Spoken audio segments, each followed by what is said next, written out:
অবশেষে সাইফ আলী খান হারাতে যাচ্ছেন ১৫,০০০ কোটি রুপির সম্পত্তি। বলিউডের নবাব সাইফ আলী খান চলতি বছর অনেক অভিজ্ঞতার সাক্ষী হয়েছেন। পারিবারিকভাবে অনেক বিষয় ফেস করতে হয়েছে এই অভিনেতাকে। তবে বছরের মাঝামাঝিতে এসে বেশ বড় একটি ধাক্কা খেলেন সাইফ আলী। তার ১৫,০০০ কোটি রুপির পৈতৃক উত্তরাধিকারকে মধ্যপ্রদেশের হাইকোর্ট শত্রু সম্পত্তি হিসেবে ঘোষণা করায় অভিনেতা সাইফ আলী খান আইনি সমস্যার সম্মুখীন হচ্ছেন। জানা যায়, ভারতের মধ্যপ্রদেশের হাইকোর্ট খারিজ করে দিয়েছে সাইফের আবেদন। ঘটনার সূত্রপাত ২০১৪ সালে। সেই বছর মধ্যপ্রদেশ সরকার ঘোষণা করে যে ভোপালের শেষ নবাব হামিদুল্লাহ খানের সম্পত্তি এনএমি প্রপার্টি অ্যাক্ট ১৯৬৮-র আওতায় শত্রু সম্পত্তি হিসেবে গণ্য হবে।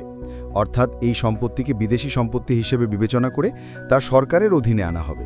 কারণ নবাব হামিদুল্লাহ খানের কন্যা আবিদা সুলতান ১৯৫০ সালে পাকাপাকিভাবে পাকিস্তানে বসবাস শুরু করেন। সেই সূত্রেই এই সিদ্ধান্ত।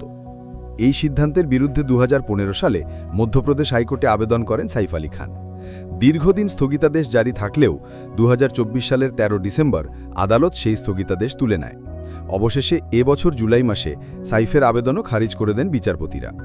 কি এই শত্রু সম্পত্তি আইন? আসলে ১৯৪৭ সালে ভোপাল ছিল এক প্রিন্সলি স্টেট, যার শেষ নবাব ছিলেন হামিদুল্লাহ খান।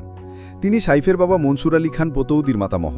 তার ৩ কন্যার মধ্যে যিনি বড়, তিনি আবিদা সুলতান ১৯৫০ সালে পাকিস্তানে চলে যান। দ্বিতীয় কন্যা সাজিদা সুলতান ভারতেই থেকে যান। বিয়ে করেন সাইফের দাদা ইফতিকার আলী খান পতৌদিকে। এর ফলে সাইফের দাদা ওই সমস্ত সম্পত্তির আইনগত উত্তরাধিকারী হয়ে যান। ২০১৯ সালে আদালত জানিয়ে দেয়, সাজিদা সুলতান ওই সম্পত্তির বৈধ উত্তরাধিকারী এবং তার নাতি সাইফ আলী খানের সেই সম্পত্তিতে অংশ রয়েছে।